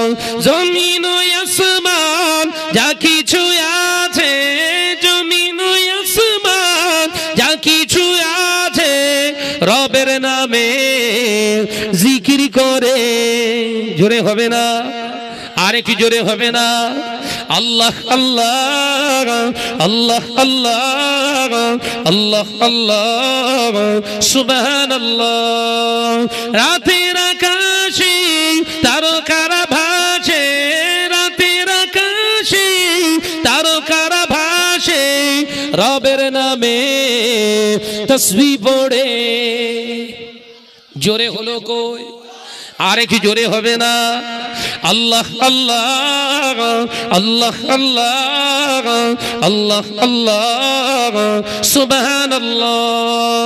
জোরে জোরে লা ইলাহা ইল্লাল্লাহ লা ইলাহা ইল্লাল্লাহ। পাহাড়ের ঝর্ণা ঝরে ঝরে যায়, পাহাড়ের ঝর্ণা ঝরে ঝরে যায়, রবের নামে জিকির করে। জোরে হবে না? আরে কি জোরে হয় না? আল্লাহ আল্লাহ আল্লাহ আল্লাহ আল্লাহ আল্লাহ সুবহানাল্লাহ। ভোরের ওই পাখি কুহু কুহু ডাকি, ভোরের ওই পাখি কুহু কুহু ডাকি, প্রভুর নামে জিকির করে। এটা জোরে হয় না? আরে কি জোরে হবে না? নারায়ে তাকবীর নারায়ে তাকবীর সিলসিলা হক মুজাদ্দিদুজ জামান নারায়ে তাকবীর। আল্লাহ আল্লাহ আল্লাহ আল্লাহ আল্লাহ আল্লাহ সুবহানাল্লাহ। ইয়া রহমানু ইয়া রহিমু ইয়া মালিকু ইয়া কুদ্দুসু আল্লাহ আল্লাহ আল্লাহ আল্লাহ আল্লাহ আল্লাহ সুবহানাল্লাহ। জোরে জোরে লা ইলাহা ইল্লাল্লাহ। জোরে জোরে লা ইলাহা ইল্লাল্লাহ। ও নজরেরা, যুবকেরা, ছেলেরা, বাচ্চারা, শরিয়াত যারা মানে, শরিয়াতকে যারা প্রাধান্য দেয়, বিবি দেখে না, বাপ দেখে না, মা দেখে না, দলের লোক দেখে না, ভক্ত দেখে না, মুরিদ দেখে না। যেমন দেখেননি মুজাদ্দিদুজ জামান আমিরুশ শরিয়াত আলা হযরত দাদা পীর রাহমাতুল্লাহ আলাইহি ভক্ত দেখেননি, তিনি মুরিদ দেখেননি, পরিষ্কার ভাবে ওসিয়তনামা দিয়ে গেলেন। ও আমার ভক্ত দাবিদার যারা, ও আমার আল্লাহর বান্দারা, নবীর উম্মতেরা, আমি আবু বকর তোমাদেরকে জানিয়ে দিয়ে গেলাম, যারা আমি আবু বকরের ভক্ত বলে দাবি করবে, তোমরা মুখের দাড়িকে কখনো মুন্ডন করবে না, ঢাকায় ছাড় দেবে না, তার মানে ছোট ছোট করে রাখবে না। আমি আবু বকর জানিয়ে দিলাম, ইচ্ছাকৃতভাবে নামাজ কাজা করবে না, সুদের লেনদেনকারী হবে না। খবরদার ঘরের নারীদের নিজেদেরকে বেআব্রু অবস্থায় রেখে দেবে না। আমি আবু বকর জানিয়ে দিলাম নেশা দ্রব্যকে তোমরা পান করবে না। আমি আবু বকর জানিয়ে দিলাম যদি এই ওসিয়তটাকে সঠিকভাবে নিজের জীবনে ধারণ করতে পারো ইনশাআল্লাহ আমি আবু বকর আশা রাখি কিয়ামতের দিন মহাময়দানে আমার আল্লাহ পাকের হাবিবের হাঁটি উম্মতের ঝান্ডা নিচে হাসর করে দেবে। একবার জোরে হবে না? আমার দাদা হুজুরের ভিতরে কোন রকম কোলটান ছলটান আছে? মুরিদ হতে গেলে এই শর্ত, কথা বলে না ভাই। এই নসিহতের ভেতরে এই দাদা পীর রহমাতুল্লাহ আলাইহির কথাগুলো বলার দরকার আছে না নাই? কথা বলছে না কেন? এগুলোই বললে বলছিস তুই কাহিনী বলে। এই কথার আগে যতগুলো কথা হয়েছে সব কোরআন আর হাদিস ভিত্তিক তো নাকি? শুনতে পাই না, তার মানে যা দেখতে পারে না চলন বল না রে বাবা, যারে দেখতে পারে না তার চলন বেকার।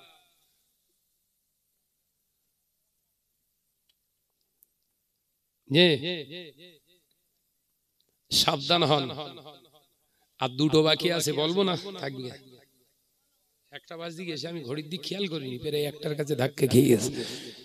একটা না চলতে পুরো 2 ঘন্টার কাছাকাছি। এই সব বনে সেই গজল বললুম তো, কি ধরনের সব বনে সে? ও নজরেরা, যুবকেরা, ছেলেরা, বাচ্চারা, পর্দানশীনা মা ও বোনেরা, আলোচনা বুঝুন। আমি আপনাকে জানিয়ে দিচ্ছি, শুনে রেখে দাও। মুসাদ্দদ জামান আরো জানিয়ে দিয়েছে, শুনে রেখে দাও। আমার ভয় হয় আমার বংশের ভিতরে, আমার আলাউলাদ নাতি পোতাদের ভিতরে কেউ যদি শরিয়াতকে জবাই করে, অর্থাৎ শরিয়াতের খেলাফ যদি চলে, তাদেরকে তোমরা মানবে না, তাদের কাছে তোমরা যাবে না।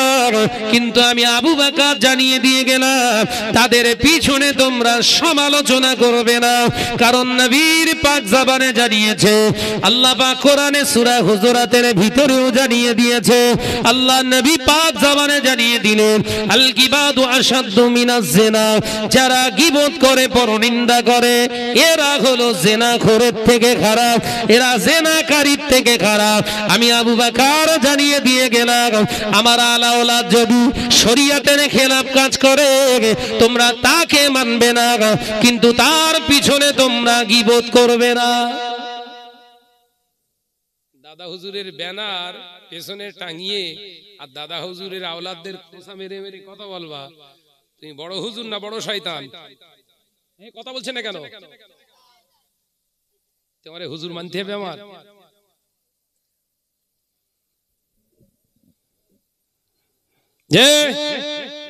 অনেক ভাইজান রয়েছেন যারা ইয়াং জেনারেশনের, আমাদের জেনারেশনটা চলছে যেটা, বেশ কয়েকজনের সঙ্গে আমার এক স্টেজ হয় না। বলো, এক স্টেজ হয় না? জানি না, আল্লাহ যেদিন চাইবে আবার হয়তো এক জায়গায় করিয়ে দেবে আল্লাহ।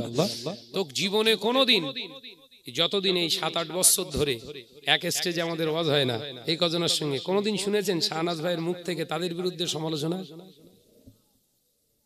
শুনেছেন? দাদা হুজুরের নিষেধ, শুধু দাদা হুজুরের নয়, আল্লাহর নিষেধ, শুধু আল্লাহর নয়, নবীরও নিষেধ। যদি সিলসিলা মানতে হয় মানো। এই কথা ঠিক না ভুল জোরে বলেন। ভাইরা, নজরেরা, যুবকেরা, তাহলে রোজা রাখলে শুধু হয় না, রোজা রেখেছেন সারাদিন নামাজ আদায় করলেন না, আপনি রোজা রেখেছেন 5 ওয়াক্ত নামাজ আপনি আদায় করলেন না, রোজা রেখে দিয়েছেন মিথ্যা কথা জারি রেখে দিয়েছেন, রোজা রেখেছেন আপনি সারাদিন পরনিন্দাতে ব্যস্ত হয়ে আছেন। ও মুরব্বিয়ানগণেরা, আপনি আর রোজা রাখবেন না, কারণ মিথ্যে কথা বলা হলো কাবিরা গুনাহ, চুগলখুরি করা হলো কাবিরা গুনাহ, গীবত করা হলো কাবিরা গুনাহ, নামাজ কাজা করা হলো কাবিরা গুনাহ। এই রোজা মানে আত্মশুদ্ধি যদি হয়, আপনি তো গুনাহ আটকাতে পারছেন না, রোজা আপনার জন্য কিসের? আলোচনা বুঝতে পারছেন তো নাকি? এইখানে ছেড়ে গিয়েছিলাম না? এরপরে হাসুন ওয়াকিমুস সালাহ ওয়া আতিজ যাকাত আসসিয়াম রমাদানাল মুবারাক আল হজ্জ। তৃতীয় নাম্বার হলো, চতুর্থ নাম্বার বললেন হজ। বান্দা টাকা থাকলে হজ নয়, না না বান্দা, অর্থ ধন সম্পদ থাকলে হজ করবি না। যদি হালাল অর্থ থেকে থাকে, হালাল অর্থ দিয়ে একবার আমার কাবা পাক বাইতুল্লাহ শরীফে আসিস, তোর জীবনে চলমান জিন্দেগিতে যত গুনাহ আছে আমার কাবা বাইতুল্লাহর সংস্পর্শে লাগার সাথে সাথে তোর ওই ত্রুটিগুলোকে আমি আল্লাহ কাবার ওসিলায় ক্ষমা করে দেব। তাহলে হজ কার জন্য? আলোচনা বুঝতে পারে না। টাকা পয়সা থাকলে হজ? হ্যাঁ, কোন টাকায় হজ? হালাল টাকা। না না না, ভাইয়ের ফারাজ ফাঁকি দিয়ে সেই জমির টাকা নিয়ে হজ করতে যেতে হবে। না না, ওইভাবে হজ নয়। হজ করতে গেলে এটা চা চাইছি বলে রাগে রাগে চালিয়ে আসবো, এক গিলাস লিয়েছে, একদম মজা করলাম। হজ ফরজ হয়ে গেছে, ওরে সর্বনাশ। হাজি থরথর করে কাঁপছে আল্লাহর ভয়ে। হাজি থরথর করে কাঁপছে। কোন হাজি? ভাইপোদের সম্পত্তি নিজের নামে করে লেগে এবার কাবা ঘরের নাড়া দিচ্ছে। এই ওর কবরে বাস পড়বে না? পড়বে না। ভাই মারা গেছে, সেই ভাইয়ের নামের সম্পত্তি যে হাজি সাহেবটা নিজের নামে করেছে, ভাইপোদের দেয়নি। ও হাজি না শয়তান? জোরে বল না। এরম কেস আছে নাকি এলাকায়? খালি তো গেল গিয়ে পাথর পেড়ে দিচ্ছে সে।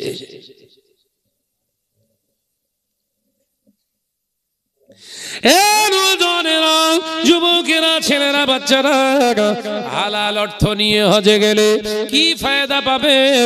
হালাল অর্থ নিয়ে উমরায় গেলে কি ফায়দা পাবেন? শুনে রেখে দেন।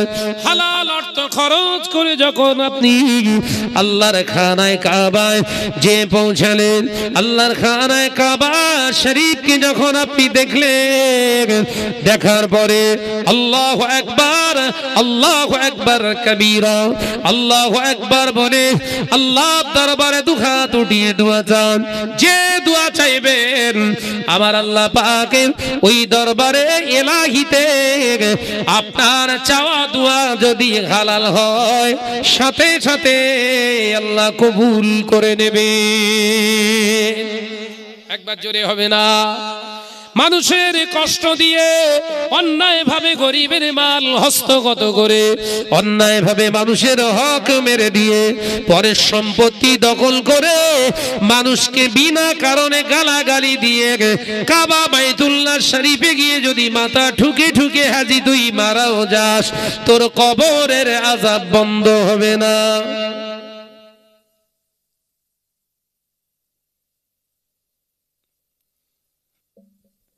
কাবা শরীফ দেখে আসলি হাজি নাকি?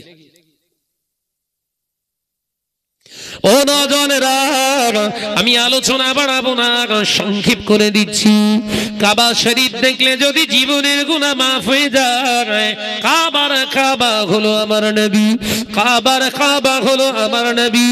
নূর নবীর হাতে ইসলাম কবুল করেছেন, আল্লাহ নবীর হাতে হাত দিয়ে মুসাফা করেছেন, নবীর পিছনে ইক্তেদা করেছেন।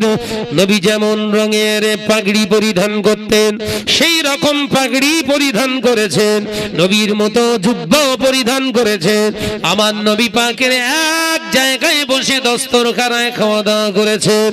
ও নজনেরা, আমার আল্লাহ পাক ওই মানুষগুলোকে কবুল করেননি, বরঞ্চ জাহান্নামের চরমতম জায়গায় তাদের স্থান করে দেবে। তার কারণ হলো নবীর হাতে হাত দিয়ে কলেমা পড়লে সাহাবী হওয়া যায়। সাহাবী আল্লাহর দরবারে কবুলির জায়গা করতে গেলে নবী, ইসলাম, কোরআন, হাদিস, আল্লাহ সম্পর্কে কংক্রিট ঈমান, বাইরেটা এবং ভিতরটা এবং বাইরেটা সঠিকভাবে নির্ণয় করে যদি না চলতে পারে, বাবাজি নবীর হাতেও কলেমা পড়ে ঠিকানা হবে জাহান্নাম।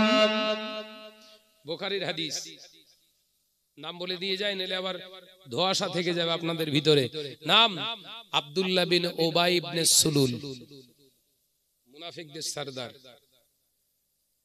বুখারীর হাদিস বলছি, বলো। মদিনার মসজিদুন নবী শরীফে সাহাবায়ে কেরামেরা বসে আছে, এমন সময় হযরতে আব্দুল্লাহ রাদিয়াল্লাহু তাআলা আনহু এসে সালাম দিলেন, ঝরঝর করে কাঁদতে লাগলেন, ইয়া রাসূলুল্লাহ, হাবিবাল্লাহ, আমার আব্বা জান উবাই ইবনে সুলুল ইন্তেকাল হয়ে গেছে, ইন্না লিল্লাহি ওয়া ইন্না ইলাইহি রাজিউন। ও নওজওয়ানেরা, যুবকেরা, ছেলেরা, বাচ্চারা, আল্লাহ নবীকে বললেন, ইয়া রাসূলুল্লাহ, হাবিবাল্লাহ, আপনার হাতে কলেমা পড়েছে আমার আব্বা, আপনার পিছনের মুসাল্লি ছিলেন আমার আব্বা, আমার আব্বা জান ইন্তেকাল করেছে, আপনি কি জানাজায় যাবেন না? আপনি কি আমার আব্বার জানাজা পড়বেন না? আল্লাহ নবী বললেন, ও আমার আব্দুল্লাহ, শুনে রেখে দাও, তোমার আব্বা জান ইন্তেকাল হয়ে গিয়েছে, আমি নবী যাব, তোমার আব্বা জানের জানাজায় যাব।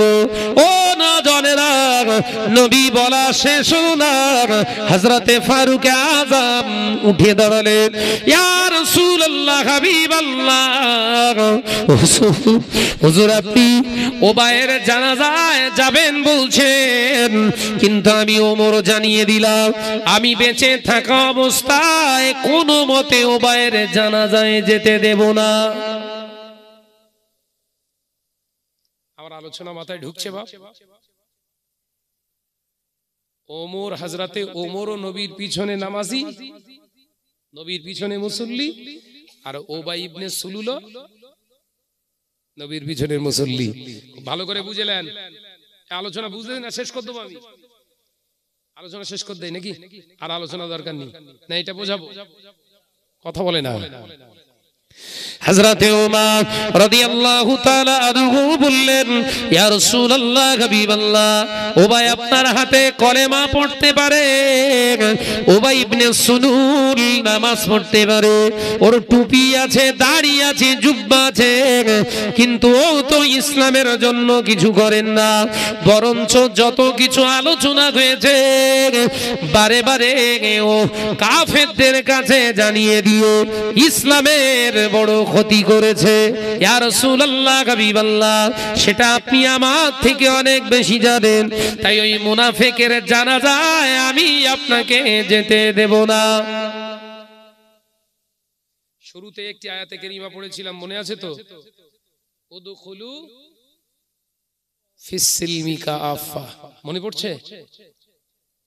এই উবাই ইসলামের ভিতরে পরিপূর্ণ আসেনি, এই নাম কাওয়াস্তে দাড়ি রেখেছিল, টুপি পরতো, জুব্বা পরতো, পাগড়ি পরতো, কিন্তু কাজ ছিল কাদের মতো? কাফেরদের মতো। ও নবীর কথাগুলো শুনে ওদের কাছে যে বলতে, এরকম হচ্ছে বলো। কিছু কিছু বৈঠকে আমি ছোট মানুষ, আমাকে ডাকে, কিছু কিছু বৈঠকে, দিনের বৈঠকে, কিছু কিছু ক্ষেত্রে ওলামায়ে দ্বীনদের একসঙ্গে আমাদের ডাকে এক জায়গায় হই, গিয়ে সূরাতগুলো দেখে আমি ফিরে আসার সময় তানাদের ভিতর থেকে যারা মুরব্বী তানাদেরকে টুকে দিয়ে আসি, এই ব্যক্তির সূরাতগুলো আমার ভালো লাগেনি বলো। আর আল্লাহর কি শান, ওই বৈঠকের 2-10 দিন পরই সেই মুরব্বী আবার ফোন করে বলে, ভাই আপনার কথাটা ঠিক। কেন না, এই আমাদের গোপন আলোচনাটাও এরা গিয়ে ওদের সঙ্গে বলে দিয়েছে। হাসা চামড়া বলো, চামড়া হাসা, এলেম ঠাসা, জুব্বা মাখা, টুপি কায়দা, কার্যকলাপ উবাই ইবনে সুলুল। ভাইরা, আমার নজরেরা, যুবকেরা, ছেলেরা, বাচ্চারা, পর্দানাশীনা মা ও বোনেরা, আল্লাহ নবী ওই সময় কোনো কথা বললেন না। ফারুকে আজম যখন এই কথা বললেন, আল্লাহ নবী চুপটি মেরে দাঁড়িয়ে রইলেন। নবী আমার, দিন ও দুনিয়ার বাদশাহ হাবিবুল্লাহকে, নবী জনাবে মুহাম্মদ রাসূলুল্লাহকে সাল্লাল্লাহু আলাইহি ওয়াসাল্লাম, হুজুর আমার মনে মনে মনে মনে ভাবছেন, মনে মনে মনে মনে ভাবছেন, ও বাবা, ও মা, তুমি আমাকে যতই বাধা দাও আমি জানাজায় যাব, তুমি যতই আমায় বাধা দাও আমি জানাজায় যাব। আল্লাহ পাক সইতে পারলেন না হাবিবের মনের কথা, আমার আল্লাহ সহ্য করতে পারলেন না। সাথে সাথে জিবরিল আমিনকে পাঠায়, ও জিবরিল আমিন যাও আমার হাবিবকে যে বলো, হাবিবের মনে যে কথাটা আছে ওই কথাটা মনে রেখে দিক, তিনি যেন জবান দিয়ে না বলে। আর ওবায়ের জানাজায় তিনি যাবেন বলেছেন, ওবায়ের জানাজায় তিনি যাবেন, কিন্তু জানাজা মানে তো দোয়া, দোয়া করতে তিনি পারবেন না। আজকে ওমরের সিদ্ধান্তটা আমার আল্লাহ পছন্দ করেছে। কিতাবে এসেছে ওবায়ের জানাজায় রাসূল গিয়েছিলেন, কিন্তু গিয়ে জানাজায় গিয়ে চুপ করে দাঁড়িয়েছিলেন, কিছু দোয়া পড়িনি।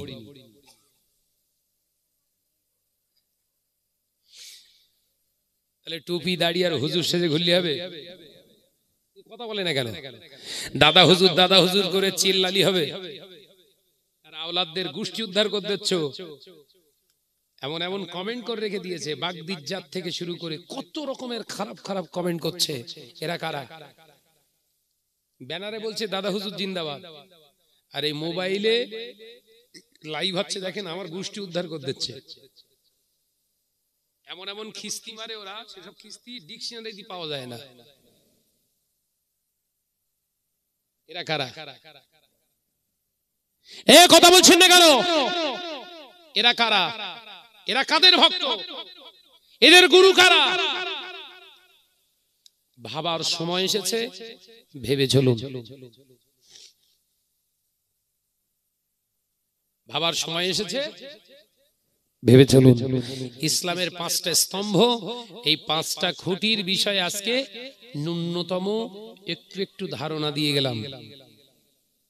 5টা খুঁটি তো বুখারীর হাদিস, বানিউল ইসলাম আলা খামসিন। কটা? ইসলামের খুঁটি হচ্ছে 5টা। আজকে 5টার একটু একটু করে টাচ দিয়ে গেলাম। অর্থাৎ নামাজ শুধু পড়লে হবে না, নামাজের শর্তগুলো জানুন। হজ করলে হবে না, হজের শর্তগুলো জানুন। যাকাত দিলে হবে না, যাকাতের শর্তগুলো জানুন। রোজা রাখলে হবে না, রোজার শর্তগুলো জানুন। ইফতার শুধু করলে হবে না, ইফতারের শর্তগুলো জানুন। কুরবানি দিলে হবে না, কুরবানির শর্তগুলো জানুন। ব্যাস, একদম সংক্ষেপে এতটুকু আপনারা যদি একটু নিজের জীবনে এগুলো ধারণ করে চলতে পারেন, আর সলিড জায়গা থেকে অল্পই যদি করেন, আল্লাহ তুই খুশি। বলুন সুবহানাল্লাহ। একবার জোরে হবে না সুবহানাল্লাহ? আরে চিল্লে হবে না সুবহানাল্লাহ? আল্লাহ আমাদের সকলকে দ্বীনকে সঠিকভাবে মূল্যায়ন করে চলার তৌফিক দেন। পাশাপাশি আমার মুজাদ্দিদুজ্জামান আমিরুশ শরিয়াত আলা হযরত দাদা পীর রাহমাতুল্লাহ আলাইহির সিলসিলা নীতি আদর্শকে বুকে জড়িয়ে ধরে নিজের জিন্দেগিতে আমল করে আল্লাহ কবর পর্যন্ত যাওয়ার তৌফিক দেন। বলুন আমিন। আর একটু জোরে বলি আল্লাহুম্মা আমিন। প্রাণ খুলে দরুদ শরীফ আল্লাহুম্মা।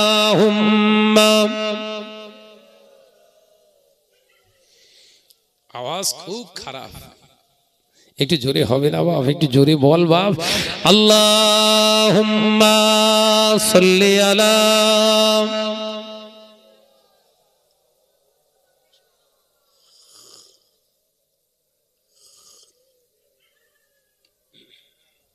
আমি চা খাচ্ছি বলে কেউ দর্শে পড়তে চায় না, দরকার নেই, খাবো না। হ্যাঁ খাবো, মন থেকে বলছেন, মন থেকে বলছেন, তাহলে উচ্চ আওয়াজে দরুদ শরীফ মন থেকে পড়া লাগবে। উচ্চ আওয়াজে বলি আল্লাহুম্মা সাল্লি আলা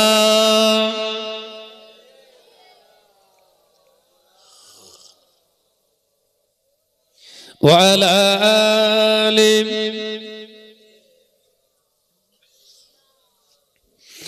দেখে লও রাসূলুল্লাহ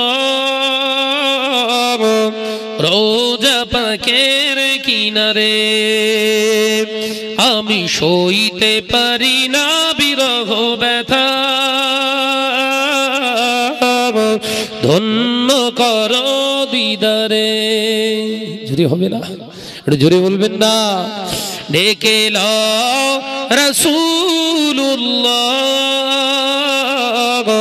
রোজা পাকের কিনারে, আমি সইতে পারি না বিরহ ব্যথা,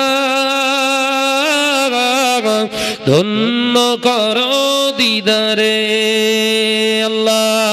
আল্লাহুম্মা সাল্লি আলা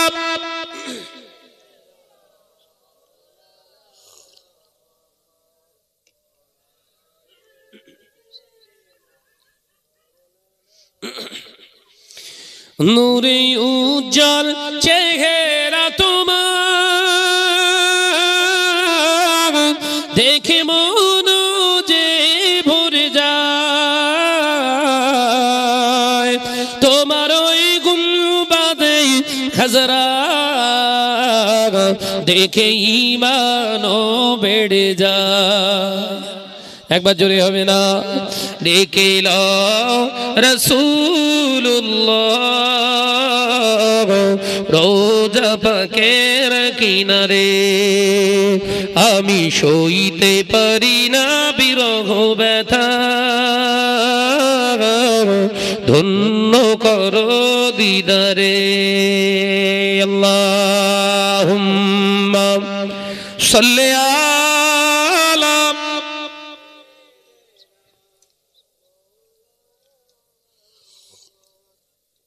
আরো জোরে বলি আলা আলি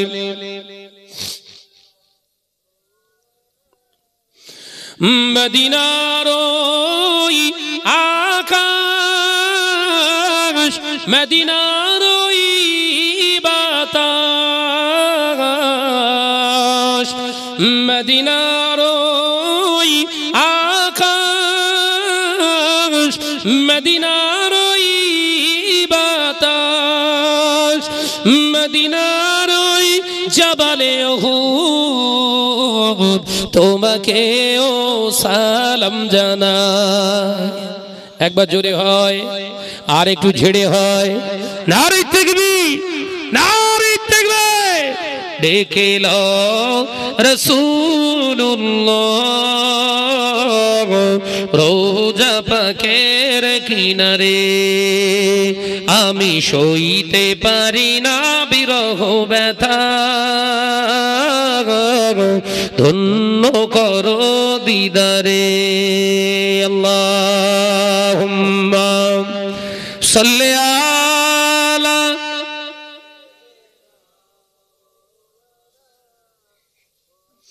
আরো জোরে পড়ে আলা আলি।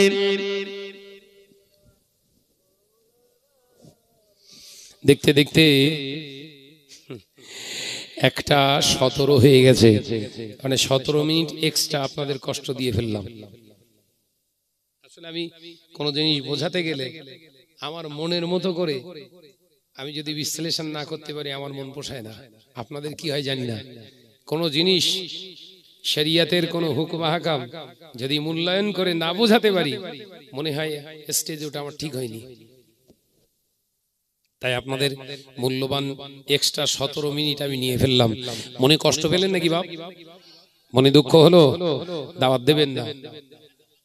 দাওয়াত দিলে 20 মিনিট আবার এক্সট্রা খাবে আপনার। কথা বুঝতে পেরেছেন? আসুন সকলে মিলে দাঁড়াই, বিশ্ব নবীর একটু সালাতু সালাম জানাই। ইয়া নবী সালাম